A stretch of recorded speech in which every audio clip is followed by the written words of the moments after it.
we are moving well, and all future stages of this amendment will depend on how members are still keen, whether they are still keen to debate. We are left with very few members. We think either by Tuesday, Wednesday, we must go through the debates. So if we go through the debates, then the following stage comes from the executive. The Minister of Justice will then advise whether we are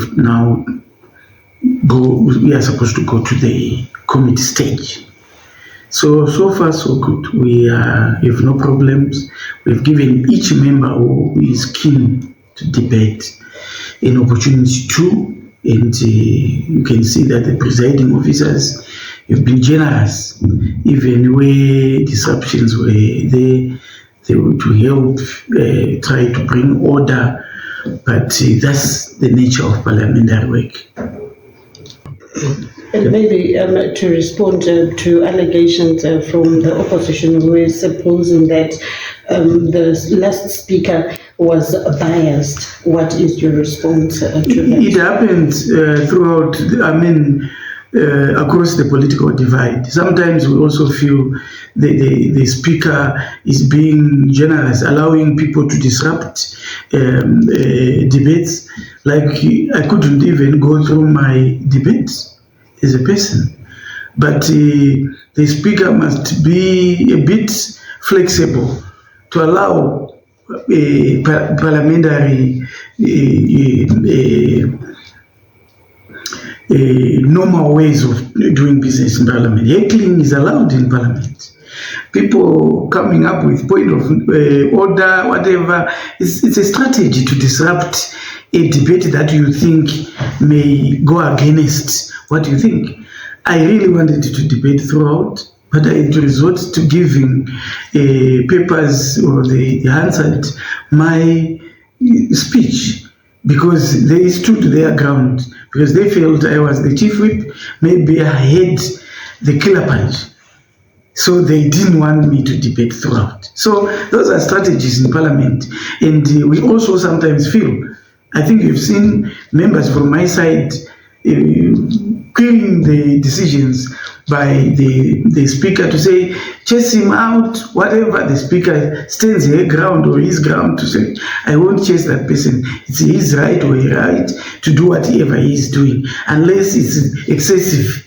Then the speaker will then take a decision, either to expel the member or to call that member to order. So for them to say the speaker is biased, it's again a strategy to disrupt the speaker so that the speaker can allow them to do whatever they want. Their strategy there was to stop members from my side to debate. And the speaker, when he cautions them, they then say, the speaker is biased. But the speaker looks at the general behavior. We also want to protect the decorum of parliament. The processes must be allowed. In our heckling, we would want to allow members to debate. People out there, they want to hear both sides. But when they come up with that strategy, it's again trying to win the heart of the speaker. If they tell the speaker that you are biased, then the speaker is forced either to be more flexible to them so that they air what they want. So it's all parliamentary strategies. To me, there's no way, time that I saw the speaker being biased. Even when my side said so, it was not because the speaker was biased. They were again playing the politics of parliament. Well, what is your general overview of the quality of debates?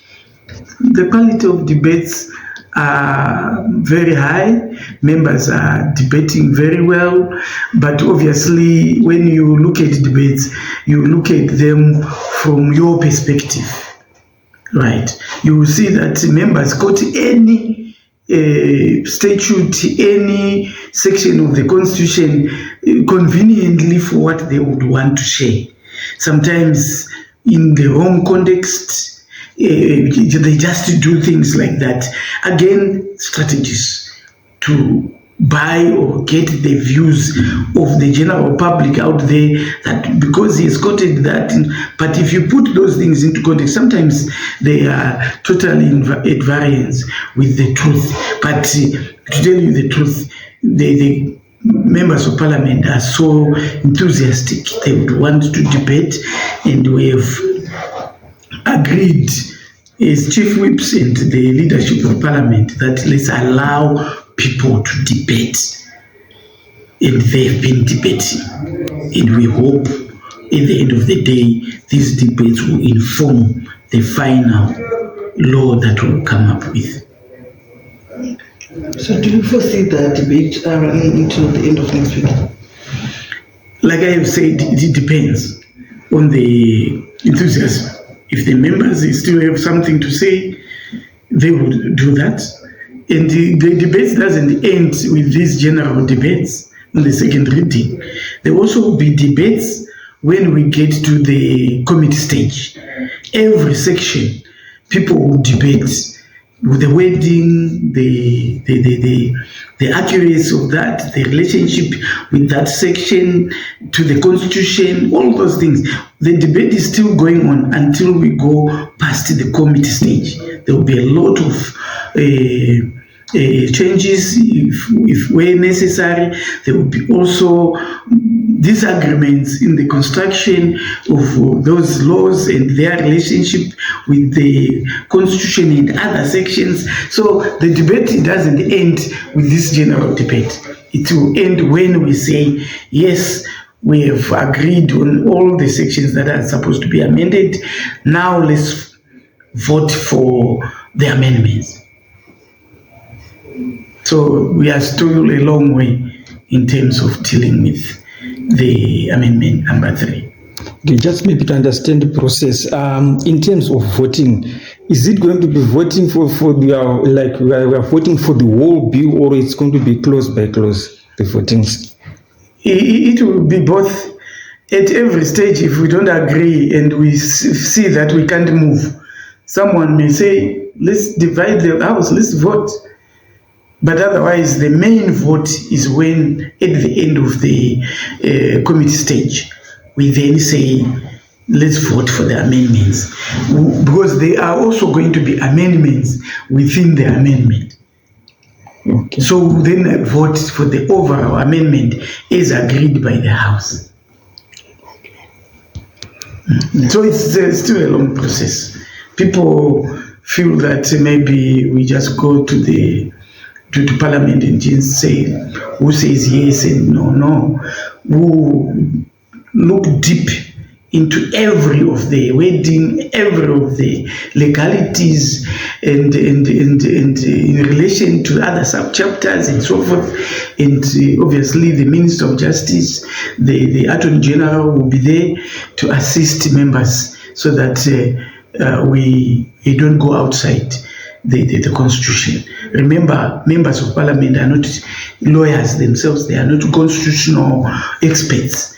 We stand with what our people tell us there, and these people who are experts will then construct it in the correct legal framework that would then make law.